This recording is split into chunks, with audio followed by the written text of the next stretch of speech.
My lords, gentlemen of reason, let us speak not with fancies, but with the dispassionate discernment of nature herself. I come not to flatter the imagination with tales of man's virtue ungoverned, but to declare plainly what is evident to any who hath lived, observed, and reflected upon the condition of mankind without civil power. In the state of nature, that is, of man before the institution of a commonwealth, there is no art, no letters, no industry, and worst of all, no security. Every man hath a right unto everything, even to another's body. From this equality of hope and capacity ariseth envy, diffidence, and war. The life of man, I say, is solitary, poor, nasty, brutish, and short. Therefore reason commandeth one rule above all, that every man seek peace where it may be had, and where it cannot, to use all helps and advantages of war. From this natural law the foundation is laid for the social contract, whereby each man doth covenant with all others to relinquish his natural right unto a sovereign, that he may be governed and protected. This sovereign, be he monarch or assembly, must be absolute and undivided. For where power is divided, contention follows, and with contention, civil war. He that hath the sword must also make the laws, adjudge disputes, and command obedience. For a Leviathan, and only such, can awe the multitude and preserve them from returning to the miseries of nature. Liberty, rightly understood, is not the absence of law, but the silence of the law. One is free when the sovereign hath not spoken. But let none mistake liberty for license, nor government for servitude. For by surrendering all, man secures everything. To rebel against the sovereign is to violate the covenant and return to the state of war whence we fled. Let us, therefore, not enthrone dreams above order, nor elevate man's private judgment above the peace of all. Sir, with respect to your eloquence and your fear of anarchy, I cannot but find your remedy more dreadful than the disease. You describe the state of nature as a chaos of rapine and blood, yet you do not see, as I do, that men are born not enemies, but equals and rational creatures, guided by the law of nature, which teaches that no one ought to harm another in his life, health, liberty, or possessions. In the state of nature, men live peaceably, though inconveniently, for each is judge in his own cause.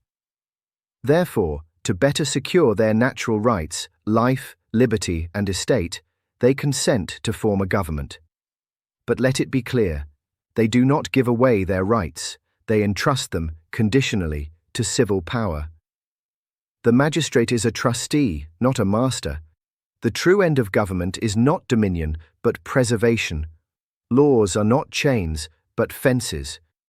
And when that government acts against its charge, when it becomes a threat to that which it was erected to defend, the people have a right to dissolve it and to form a new one more consonant with their safety and liberty. This is not sedition, but remedy. You speak of the Leviathan, a mortal god. I speak of limited government, accountable and restrained. You make the sovereign above law. I make the law above all, even the magistrate. I ask, what safety hath a man who may be lawfully crushed by the very power he hath set over himself? Your absolute power is arbitrary, and thus antithetical to liberty, to justice, and to peace. Let us not mistake power for wisdom, nor fear for order. A people enslaved for their own security are neither safe nor free. Master Locke, you speak of men as though they were angels who, by some sweet inclination, seek each other's good without fear, appetite, or ambition. But I ask you, where in history hath such a peaceable state of nature ever existed? What man, unrestrained by law or power, hath ever hesitated long to secure his interest when his neighbor's fields grew richer than his own? You say men are rational, and I grant that. But reason serveth first the ends of self-preservation. And when two men desire the same thing which they cannot both enjoy, what is there to restrain them save the terror of a greater power? Your natural rights, though well spoken, are but words in the air without force to back them. What value hath the right to property when another, stronger, comes to take it? And there is no sovereign to redress the wrong. You would entrust each Man to be judge of his own injuries, that is not peace, sir, but license to revenge. And you speak fondly of rebellion, as though every man be fit to know when his governors err, and not rather swayed by passion, faction, or fancy. Rebellion is not a scalpel, but a fire. It doth not correct misrule, it consumes order entire. The death of kings hath rarely birthed liberty, but oftener 100 tyrants in their stead. Therefore, I say again, the only rational remedy to the chaos of natural liberty is a sovereign with absolute authority. To divide that power is to invite civil war anew. Sir, I fear your politics arise not from reason, but from fear. Fear writ large and clad in the armor of despotism. You depict mankind as beasts loosed from the leash, but I maintain they are rational and moral beings, capable of living by the law of reason even in the absence of man-made statutes. You say rights are but breath without force. I say that even a king's decree is but wind unless it answers to the natural law, that law which is eternal, prior to all constitutions, and binds all, sovereign no less than subject. A man's right to his life, liberty, and estate is not his by permission, but by birth, and no covenant can rightly transfer that which is inalienable. Your Leviathan is a god of clay. You call him sovereign, but he is unaccountable. He makes law, interprets law, and enforces law, all in one hand. That is not a government, but a domination. You claim that unity of power ensures peace. I ask you, what peace is this when it is bought with the extinction of liberty? And rebellion, though you call it a conflagration, is not so if it be just.